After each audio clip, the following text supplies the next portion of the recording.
I'm gonna record. I'm just telling you right now. I'm recording this, so everybody behave.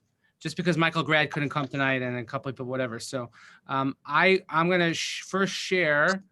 We're gonna do the Mishnah. Okay, you see the Mishnah? Give me a thumbs up if you see the Mishnah. Yes. Okay, so the Mishnah on the bottom, and then what we're gonna do afterwards is we're gonna bring this Mishnah to life again. Something which we couldn't necessarily do in if we were live because of just the AV component of this. So the Mishnah says, "Ein bein Shiloh liYerushalayim." There's no difference between Shiloh, or if you're in Israel, if you said Shiloh, they'll smack you. It's Shiloh. So there's no difference between Shiloh and Yerushalayim. Ela Shiloh ochlin kodshim kalei maser sheni b'chol haroeh uVyerushalayim lifnim min hachoma. So in Shiloh, where the Mishkan stood, so when the Jewish people came into the land of Israel, we're going to see all the history here coming up. The Jewish people stayed in Israel. They came to Israel. They had the Mishkan temporarily in a place called, they had it in Gilgal. And then the Mishkan stood in Shiloh for 369 years. That is not a small amount of time, okay? And so there was no Yerushalayim. There was no Beis HaMikdash, nothing. It wasn't even on the horizon yet. Right? So that's where the Mishkan stood. And that's where they brought all the karbanos. So like when the Jews on Pesach, Sukkot, Shavuos, when the Jews had to make what's called Aliyah L'Regel, they had to go up and they had to, go to the Beis HaMikdash as we know it. They went to the Mishkan, so they went to Shiloh. The entire nation converged on Shiloh. In the video I'm going to show you, you're going to see why it makes sense, is because Shiloh is actually located in the center of the country, which makes it that much more meaningful. So the difference is that in Shiloh, though, now there are different levels of kudshim. As Ben Shol will explain to you, because he's in the Daf Yomi now, the difference between different types of offerings. There's lighter offerings and heavier offerings, kudshim kalim. So kudshim kalim, let's say something like Pesachim, the Korban Pesach, where they had certain eating requirements. So it says in Shiloh, you could eat them B'chol haroeh, as long as you could see. Rashi says in the bottom, B'chol makom sheyuchol leros misham Shiloh. If you could see Shiloh from wherever it is that you were, there you could eat these types of karbanos. And this is all based on Gemaras and Zvachim. He says that Yerushalayim only lifnim min hachoma. And when you're in Jerusalem, really the old city of Jerusalem, you could only eat these karbanos within the walls, even though there are places that you could see. Let's say you could see the Temple Mount. If you would go to Mount Scopus, let's say, Har Sofim, which is a Sofim, means to look out, and you could look out and you could see the old city. That doesn't mean that you'll be able to eat there. It can only be eaten within the confines of the walls of Jerusalem. Okay, and the Mishnah continues, V'kan, Kodshim ne'achalim lefnim min haklayim, and both places, all types of kodshe means the holiest of the most sanctified of karbanos could be eaten within the curtains. And kedusha, and the Mishnah says kedusha Shiloh. Let me just change the page here.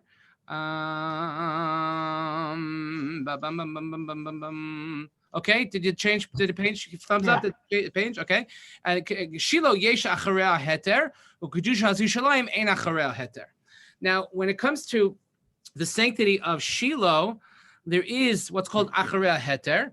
Rashi says here, Keshecharva Shiloh hutru habamos. Remember, as we discussed in the last Mishnah, that people are allowed to bring private offerings, what's called heter bamos. So after Shiloh was destroyed and no longer in use, there was permissibility of having private altars in people's house. We learn in Maseches Zvachim. Why? Because it says, Ki lo basem ad ata el hamenucha zu Shiloh. When the pasuk in A says, for you not come until this place, until the rest, that's referring to Shiloh. So one is talking about Shiloh, one's talking to Yerushalayim. So why does the Torah differentiate it? Kedei litain heter bein zu lezu, to give a difference, meaning that even though Shiloh was destroyed, they were still allowed to have karbanos privately. However, kedushas Yerushalayim ein acharei heter. However, when it comes to the sanctity of Jerusalem, there was no longer any permissibility to have heter. Okay, so that's a beautiful Mishnah. It's very nice. And again, I'll go back to just going back to our group. How many people here have been to Shiloh? Oh. Well, guess what? We're all going. We are all going right now. I'm in. We're all going right now, I okay? don't have my passport. And trust me, where we're going, we don't need votes. Where's that from? Back to the Future. Thank you very much, Shim and Usher. Your father would be very proud. Okay. So the first thing I want to do is I want to share with you a YouTube video about the history of Shiloh. And I did a lot of research, and I don't know if this is surprising or not, but the best quality of historical videos comes from the Christians. This is from Kufi, the Christians United for Israel. They actually have the best content. So, and because they use a Jewish tour guide, they're like our biggest supporters. I remember when I was going around those areas, and a lot of Jewish people won't tour around there, you know, for obvious reasons. But the Christians are like, no problem. And they're like, I don't know why y'all don't come over here. This is such a beautiful country. I love it. This is great. Y'all should come here. So this is the first thing it has a couple of commercials, but it's a half-hour program. We're only going to watch half of it, not even. But it has a great, accurate history of Shiloh and some footage. And then what we're going to do is, as I mentioned last week, on the Shiloh historical website, they have a virtual tour where you can look at the site and the Mishkan, and I'm going to take you there. So this is actually really, really cool. So here's what we're going to do. We're going to go to, let's see. Okay, let me go to my spot. Let's get rid of this. We don't need the Gemara. Let's go here. Okay, does the YouTube come up? Do you see the YouTube page? This week on The Watchman, welcome to Shiloh. Before the Ark of the Covenant was housed in Jerusalem, it was here in Shiloh, inside the tabernacle. And today, we're going to take you through the amazing biblical history of this city and show you how Shiloh is being rebuilt today, just like the land of Israel. It's The Watchman. It's Christians United for Israel, only right here on TBN. Gotta love our Christian brethren.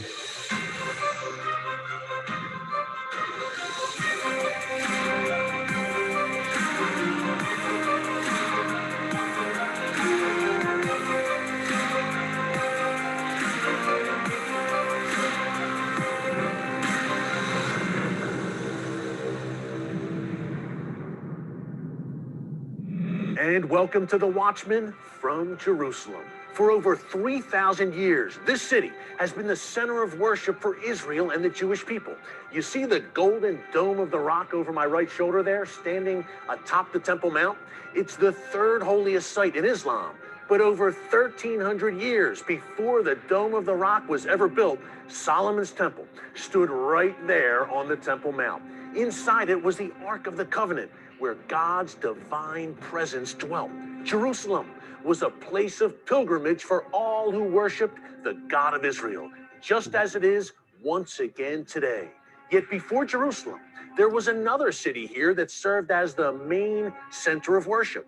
In English, it's often called Shiloh, but here in Israel, it's known as Shiloh. For nearly 400 years, this city in the Samaria region was home to the Ark of the Covenant, which was housed inside a large tabernacle. Now, before there was the temple, there was the tabernacle, and Shiloh was the place where all the tribes of Israel gathered to worship God. You can read all about it in the Old Testament of your Bible. Eli, the high priest, Hannah, the prophet Samuel, all of them lived in Shiloh. Today, we're going to take you to Shiloh for an incredible tour through this ancient biblical city. So let's head about an hour and 20-minute drive north of here to Shiloh.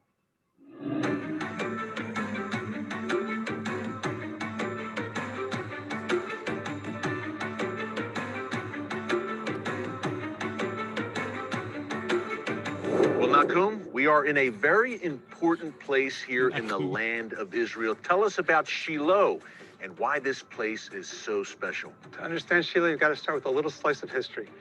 Everyone knows the story of the Jewish people leaving Egypt, right? Pharaoh, Mount Sinai. The Exodus, of course. You also know the story of the Jewish people going down to Egypt. Joseph did go down. Right. It's just a family. It's not the Jewish people.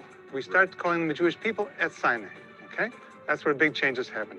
One of the big changes is God says, build a tabernacle.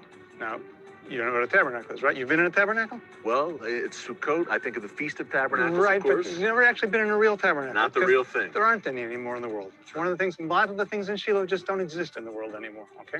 So to understand Shiloh, one of the first things you have to understand is a tabernacle. And the tabernacle was important. Why? Okay, the tabernacle is the center. The tabernacle is the place you connect with God. And that to understand, they have to understand all the different pieces and how the way they all fit together. Yeah. And now inside the tabernacle, there was a few very important objects, but one in particular, very, very important. Tell us about it. So there are two main focuses. The first one's the altar, which we can talk about a little bit, but the whole rest of the whole tabernacle focuses around the ark. The Ark of the Covenant, The Ark of the Covenant. where God's presence dwelt. Right. Wow. So the tabernacle, before the temple in Jerusalem, Nakum, which became the center of worship, obviously, what you're saying basically is Shiloh was the place. This was the place where people came to worship the Lord. When Shiloh exists, there is no such thing as Jerusalem. No one has ever yet said the word Yerushalayim. This is all before Jerusalem exists. There's a Jebusite city over there, and nobody cares about it. Shiloh is the focus. Shiloh is the capital at that point. Shiloh is the capital of the land of Israel, Nakum. That's amazing. In the pre-Davidic period, before King David, this was the spot. This was central in importance to Israel and the Jewish people. The first temple's a little more than 400 years. The second temple's a little more than 400 years. Shiloh is the capital for almost 400 years. These are the three big periods of time. And the tabernacle, the meeting place, the Ark of the Covenant was here for how long? For 369 years. That's quite a long run. To say this place is significant to the land of Israel, to the Jewish people in the Bible, Nakum, is an understatement, I think. Now, we think of Joshua, and as you said, you mentioned the Jewish people coming into the land. What happened here with Joshua and the tribes of Israel? They all gathered here for a very important moment. Tell us about it. Okay. First of all, after the 40 years in the desert, they crossed into the country of Jericho. And for 14 years, they're wandering around the country, settling the whole country. They finally come up here to divide it up and see who's going to go to what different places. So this is where the tribes of Israel were divided up and where the land was basically divvied out. Correct. Correct. Wow. Now, Shiloh, obviously great biblical history, and we're going to talk more about it. Eli, Samuel, the prophet Samuel, Hannah, we're going to talk all about it. Before we get to that, today, I think one of the amazing things about it, a great place in the birth of the land of Israel, Nakum, as you described, but today, the Jewish people are back in Shiloh. Tell us about some of the great things happening here today. Okay. Part of the rebirth of the country is going back to the places where the whole country was founded, which includes places like Shiloh. Today, there are almost 450 families here and recreating what was once here. And now, how long ago? Was once here how long ago? 3,000 years ago? Over 3,300 years ago, roughly. 3,300 years ago, this was a thriving city in the land of Israel, populated by the Jewish people. Right, but it's not a modern capital. It wasn't a big city. It was a small city. Mostly just priests and Levites live here. The whole country comes here, shows up for the holidays, and goes back home. Well, we're going to take a look around at that spot. You mentioned the tabernacle, obviously. We're going to take a look there and some of the other amazing spots here in Shiloh. Should we take a look now? Should we get going? Let's take a walk. Nakum, lead the way. Let's go.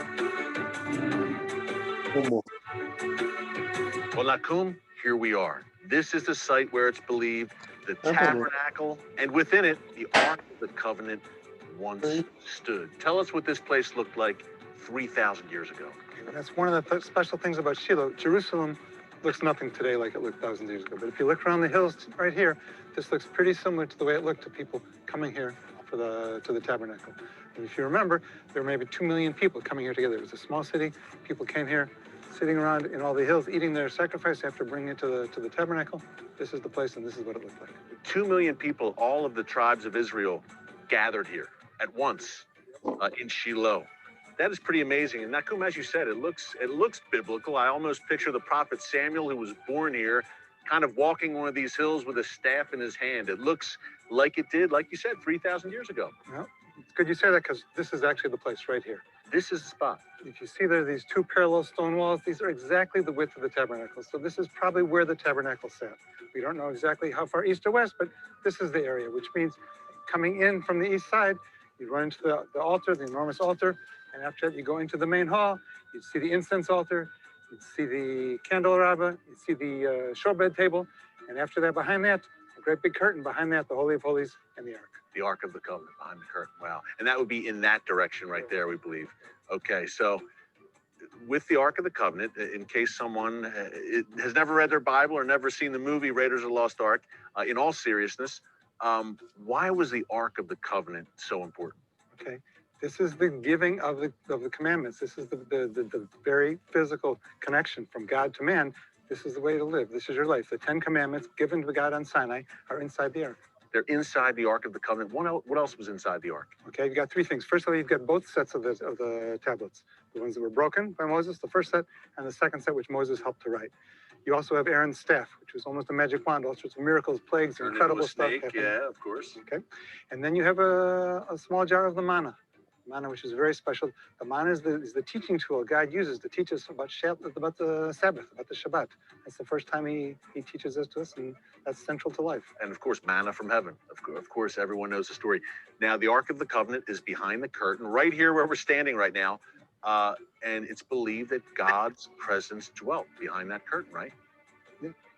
The Holy of Holies. Now, not anyone could go in there where the Almighty's presence was. How did that work? Okay, only one person went in there, and he only went in there one time a year. The high priest was able to go there on Yom Kippur, the Day of Atonement. He was the only one went in. It was so sacred that he would go in with a rope tied around his waist. If something were to happen to him, no one could go in to get him out. They'd have to pull him out.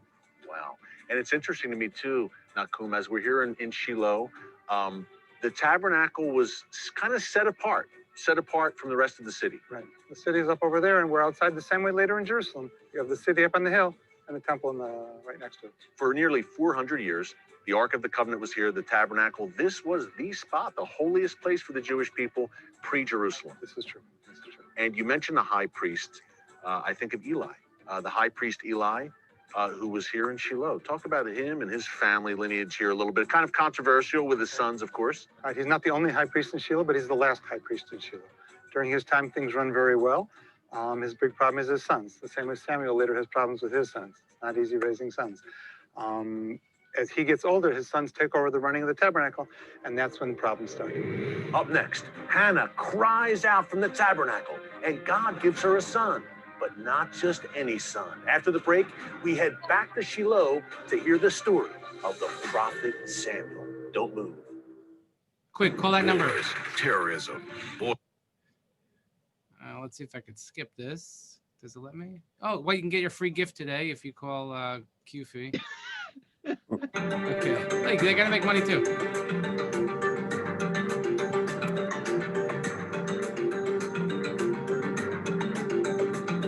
Now, Nakum, you mentioned Eli, the high priest, the last high priest here at the tabernacle, but I want to talk a bit about the prophet Samuel, who was born here. His mother, Hannah, was here, obviously. Tell us that amazing story. And a lot of it happened, a lot of the pivotal points in it happened here where we're standing right now. Okay, it's actually a good key to understand what's really happening in the tabernacle. If you look at the two main people connected to Shiloh, Samuel and Hannah. Okay, Samuel is part of the same tradition as Moses. Moses goes into the tabernacle. Where does he speak with God? Where does he hear God's voice coming from? From the two cherubim, the two angels on top of the ark. Okay, Samuel, the same thing. He gets his first prophecy here in Shiloh, where? Next to the ark. So Moses and the ark and Samuel all represent God speaking to man. And Samuel went on, obviously, to have such a great role in King David's life and Saul. Right. The other side is Hannah, a very unusual woman. Her husband marries a second wife. That doesn't happen that often because he's trying to give her children. If you don't have children today, you adopt a child. And often a couple, once they've adopted, has a child of their own. And Hannah was barren. Hannah was barren, had no children. So this is the same idea. He marries another woman so she could have children to help Hannah have children. But it didn't work. After that, Hannah still has no children. She turns to God with this incredible prayer. God, you made me a woman. Please give me a child. And Hannah becomes her teacher. How do you ask something from God? How do you turn to God?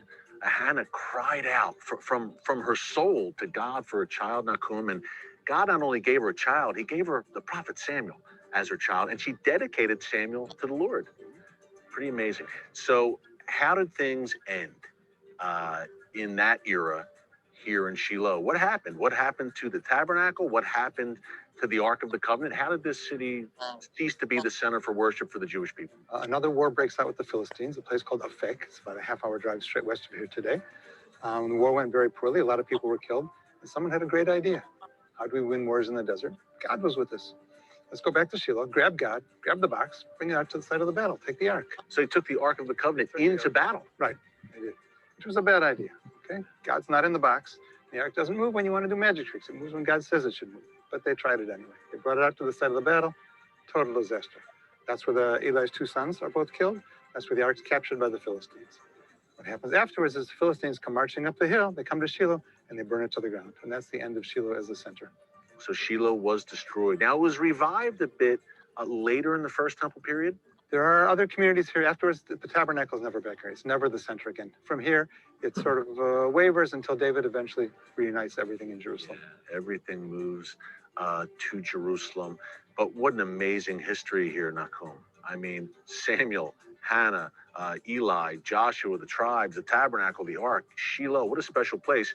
What's next? 450 families living here. It's being reborn. What's next for this amazing The city? same as originally, Shiloh was sort of the preparation to go up to Jerusalem. Today, rebuilding the community here. Because the community of Israel, again, gets ready at the time, can really go up to Jerusalem in a classical sense. Great things happening. Nahum, thank you so much.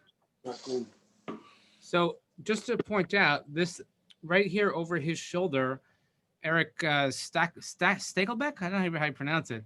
He's like the David Hasselhoff of Bible tours. You know, like a very cool guy. He's like, and he really takes ownership of it. We're going to look at this, but this is the observation tower that overlooks the place of Shiloh. It's always funny how they have, of course, Nahum, whatever his name is, Nahum, is always like a guy from the Midwest who made Aliyah like 40 years ago, and now he's a tour guide. You know, you can detect in his voice. He's like probably from Detroit or something.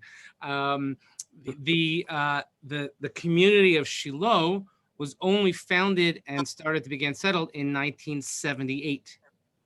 1978. And that, again, that all goes back to the time of Menachem Begin, when Menachem Begin took power in Israel and they started expanding and settling in these areas. So this is one of the first areas that became in Samaria and Shomron. Again, it's right smack in the middle of the country. So if you would look at a map, which we'll try to see a little bit on their site. It doesn't come up so well, but I'll show you. So that's that. And relating to what we just did in the Mishnah, if you saw the place where they said the Mishkan stood, and they're just kind of like walking around, that's another difference. Like where the Beis HaMikdash was, there's a whole question about whether you can go on Har HaBayit or not. And even if you can go on Har HaBayit, like how close can you get? You can't just walk around the place where the Mikdash was. Over here, once the Mishkan was gone, it doesn't necessarily have that lasting sanctity like the Beis HaMikdash. So that's almost like another. I think that's what the Mishnah also means when the Mishnah says Ein Bein, and it says the difference between now and then, and that's the drasha in Zvachim that Rashi mentioned about the Karbonos, etc. That the sanctity of Shiloh only existed and only it was only extant while the Mishkan was standing. Once the Mishkan is gone, there's no more sanctity. However, with the Beis HaMikdash, even though the Beis HaMikdash was destroyed, it still has a tremendous amount of sanctity. And the Gemara also says that the sanctity of the Mishkan, of the Beis HaMikdash, is Ola Ad HaRakia. And there's a whole halachic question if you're allowed to even fly. Can you fly a plane over the plane of the Beis HaMikdash? In other words, like if it would go straight up to the heavens, are you allowed to fly a plane over that airspace? That's the question. Okay. The next thing I want to show you then comes from this. Did the next screen come up? Do you see it? Yeah. Okay. So this, I'm just going to sort of minimize everybody here. Forgive me. So this is from the ancient Shiloh website. Okay. So here, if you could follow, just I can't see anybody because I shut off everybody's camera so I can see the whole screen. So if you see where my mouse is hovering, this is the main observatory. But you see, it's just like a mountain. The community of Shiloh is in the background over here. As he said, there's about 400 to 500 families living there. If you remember my good friend Mark Provisor, who works for One Israel Fund, who does all the security of the region, he lives there in Shiloh. His house is like right over there. And then you have the ancient Shiloh, and it's called Tel Shiloh, the mountain of Shiloh, again, which is constantly being worked on. And so their website, they have this beautiful tour. So let's first look at the, what's called, first I got to put on the music. Oh, there we go. Because without the music, it's not the same, right? You hear the music? Yeah. Okay. So now this is the Migdal HaRoeh. So if we...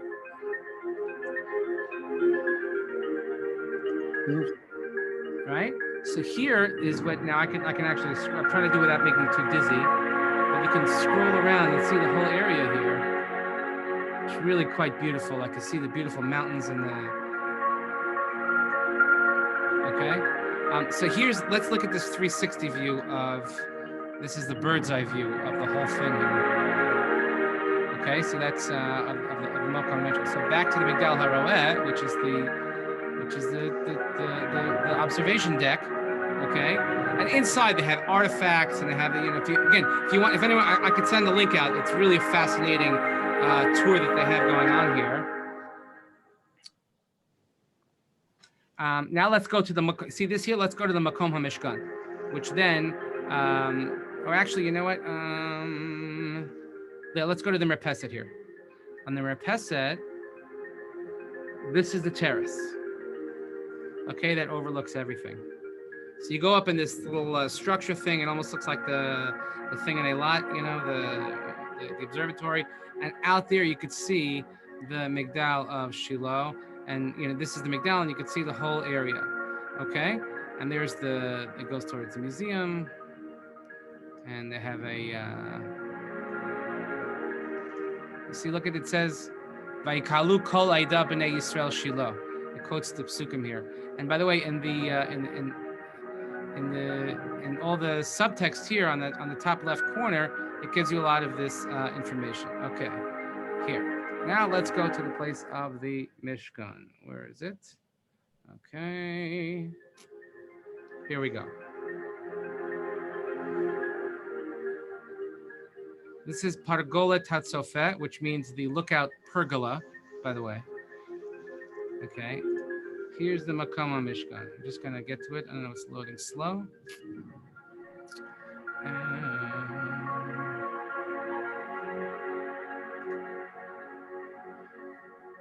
If you look here in the box on top, it says Makom Mishkan, Mishetach Levi Atchum B'Tzfon B'Darom B'Shnei Kirot Sela Mekablilim, and it gives you the exact dimensions. And they knew that's how this was the place of the Mishkan because of the dimensions.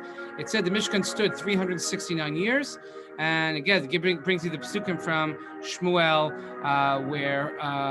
where it tells you the details of the Mishkan and Shiloh. I'm just going to go back to the homepage because it seems to be not giving me, it's loading slowly. Let's give it time. It must be that there's like thousands of people looking at at this right now. Okay, so if I go back to the Migdal HaRo'eh, it's just very cool how they could do these things here. Now let's go to the Makom HaMishkan. Come on, take me there. Ah, here we go. Okay. Okay, this is the place where you stop. That now often here they have these like a tekes here or something. They have things here. This is, by the way, Hamishkan Mima'of HaTzipor, which means the Mishkan. What Mima'of HaTzipor is bird's eye view. So let's take the bird's eye view of it, and there you have what it would look like. So it's like separate. You have this hill here, and then this edifice is the actual Mishkan. And we'll see outside the items are there. David Lenz had a good question about the Karbana. So let's see as we go in. Let's imagine that the Mishkan was there. We'd walk up to this hill, and let's go straight up to the first gate here. Okay, this is the first gate. So it says here, Meida. What does it say for here? Look at this. Masach Shar HaChatzer. Now, these are the psukim that we read about all the time in the Chumash. And it says, Ulashar HaChatzer Masach Hashem Amma. Again, you have these boundary walls that were there to really create the sides of the Mishkan. So he says here, B'tzita HaMizrachi, right on the left. That's where we have. I think. Oh, I clicked off of that. Hold on. Go back to that. Here. So and on this entry, it talks about in Shmuel again. You had these to give you the entrance to the Knesset, and it was made out of this types of tapestry. Now let's go inside. So we go inside. Oh, and here we have right away. This is, the wife is here. I better behave. What we have here in this Midah is.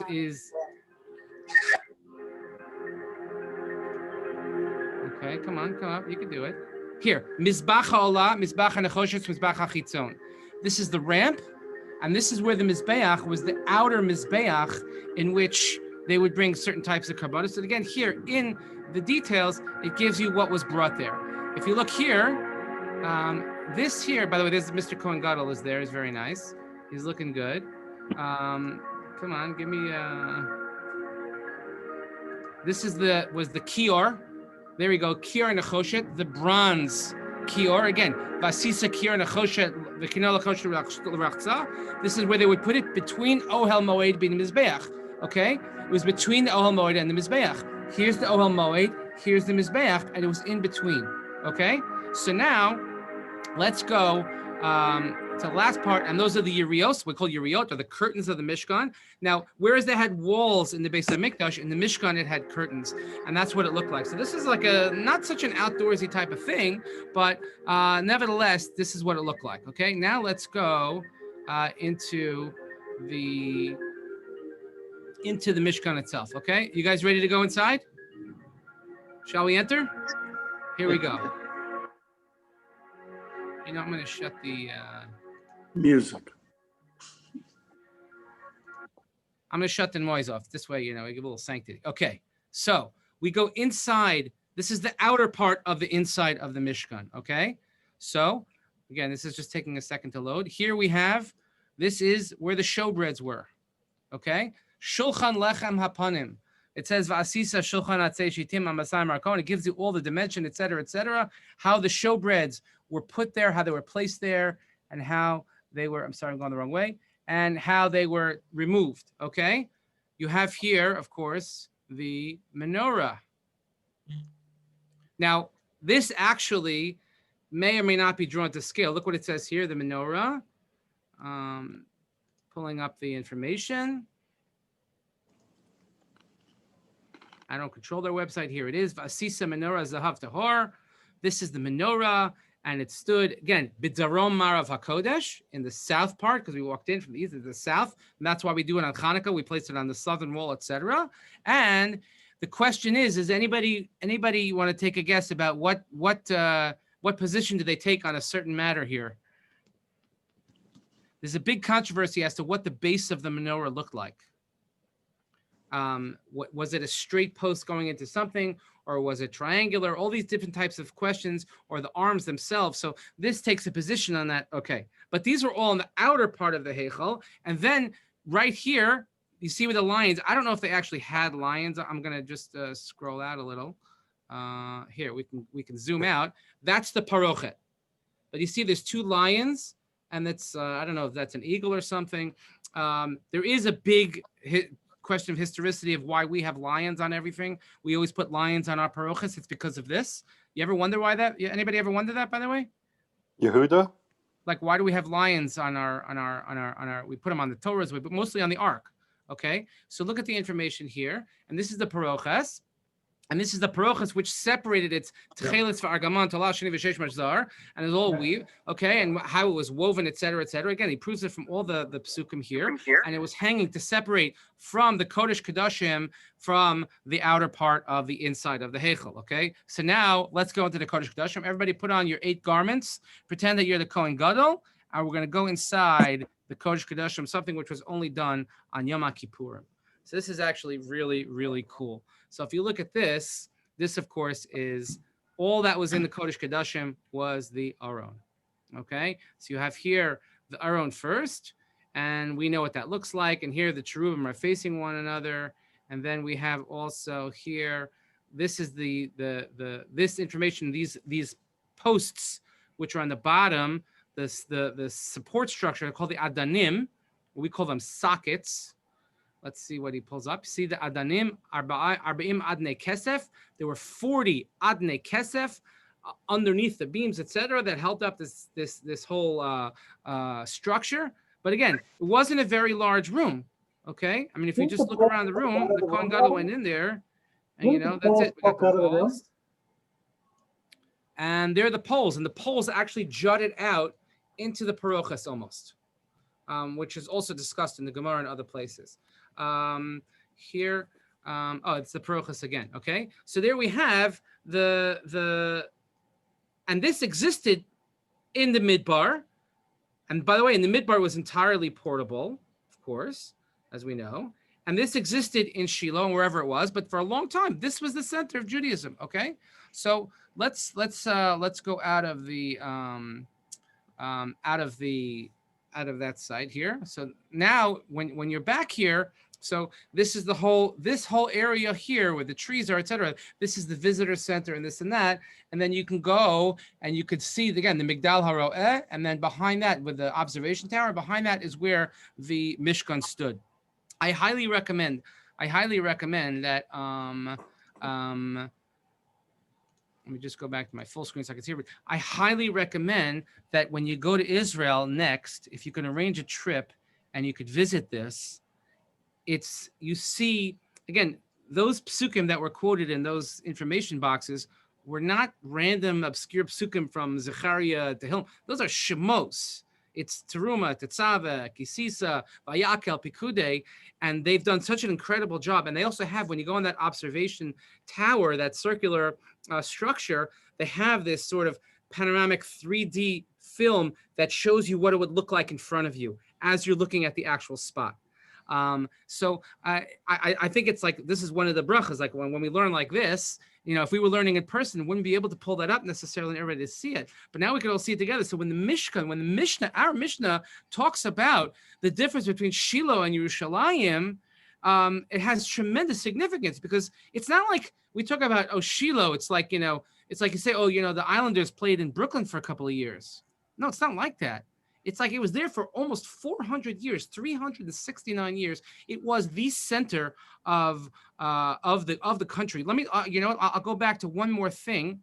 Rabbi, I think Boaz had a question, and I also have a question. Yeah, please. Go ahead.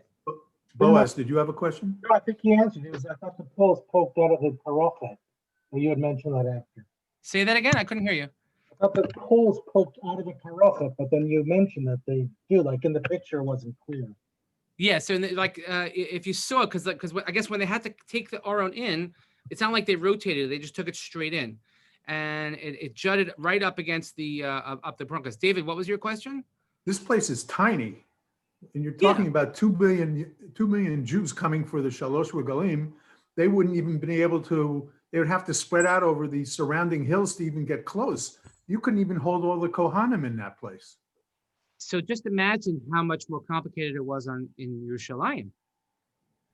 I mean, look. Well, Yerushalayim, you have all kinds of courtyards. It's also like a hill in the middle of the nowhere. But this is why I wanted to show you. I know it's not a great map, but if you look at here, if you see that the blue dot, everybody sees the map? Yeah. So that's literally the center of the country. Because, you know, the Shvatim were all the way up till here. You had 2.5 Shvatim that were on this side of the Yarden and in the south, and they could all converge into the center of the country and the terrain, etc. Jerusalem is not the center of the country. It's not. So you look, again, when we actually discussed this morning in the women's class, when you start to talk about logistics of the Bible, like in this week's parsha, when the Jewish people are leaving Egypt, 3 million people leaving one place and moving to another place.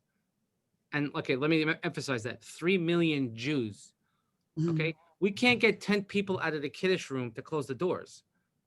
And you're going to tell me that 3 million Jews are walking from one country to another country. So there's a lot that can kind of like make you mishiga. How do they cross the sea, etc. But somehow, you know, millions of people would converge on this place. So the Mishnah says that was one of the miracles in Yerushalayim, that when all the Jews came for Aliyah Regel, there was always room. And meaning when everybody bowed down, there was always room. Everybody had space. It's a miracle. You have to believe it's something a little bit above and beyond nature. But I just wanted to show you that when our Mishnah, like, you know, it seems to be a harmless Mishnah. Oh, no, between Shiloh and Yerushalayim. Shiloh is a very, very big deal. And the Gemara Darshan, the Gemara, and based on the Pesukim in Re'eh, saying that that's referring to Shiloh versus Yerushalayim. And by the way, if you want, one of my favorite wineries, the Shiloh Winery, has beautiful, beautiful wines. They have a brand, one bottle they make called Shiloh Shore. I mean, they brought offerings there. It's a really nice. Yes. It's good to bring because it's, as far as mavushal wines go, it's good. I mean, David could tell me otherwise, but I think it's pretty good because you could bring it to a restaurant and it's still half decent. It's not, you know, because the good wines you can't bring to a kosher restaurant because they're not mavushal. But as far as mavushal wines go, Shiloh you always do, and they have one that's called it's like a music, a medley, harmony, I think it's called. I don't know, but it's a very, very good winery. But again, that's also one of the things that was that whole region, by the way, the wineries in that region, going from Sagot, right north of Yerushalayim, right up Route 60, all the way up through Shiloh. You have beautiful winery. The Gevaot winery is right over there. You know, we could have a tour. Let me tell you, we could have a biblical winery tour. I'm jonesing to go, and David Goldberg is going to lead us, and he's going to have teach us how to sniff the glasses like we know what we're doing, you know, because I'm like, what do I know, right? It tastes good. But I just wanted to share with you. I hope this is interesting. I wanted to share that. I think this is so cool now that we have these tools at our disposal where we can actually look. So I'm going to send out the link to this website so that you can examine it more at your own leisure. But it's really very, very fascinating. And when we have the ability to see the history and the words of the Gemara come to life, literally, and we can go there and walk there, and eventually we'll be able to go there again someday. It makes our learning better. It makes and understanding the difference between Yerushalayim and Shiloh is really, really fascinating. There's also, if anybody wants, there's this new book ArtScroll just published. I just got here. This is fascinating. This is just published by ArtScroll. Mikdash. The base of Mikdash and the Temple Mount, with all these informations and diagrams and pictures and everything, really also to help you understand, because when we're coming up on the Mishkan Parshas, and it's like really boring, it's like, so this helps make it more palatable and understanding. So I hope that, again, I know it's not our usual type of a Limud Gemara, but sometimes we have to do things to enhance our Limud Gemara, to enhance our study of Talmud, and enhance our study even of just Nach, by seeing these types of images. I hope that you find it helpful, because I certainly do. So it's also fun to take a tour of Israel and go somewhere with fun tourist music. There's even the recording of the museum voice guy in Israel, the guy that does the voiceovers for every museum in Israel. They have it on there. So again, I'll send out this link as soon as we're done, and I hope that you will take some more time to look at it. And great. Okay, everybody have a wonderful evening. Thank you, Rabbi. Very good. Rabbi. Thank you.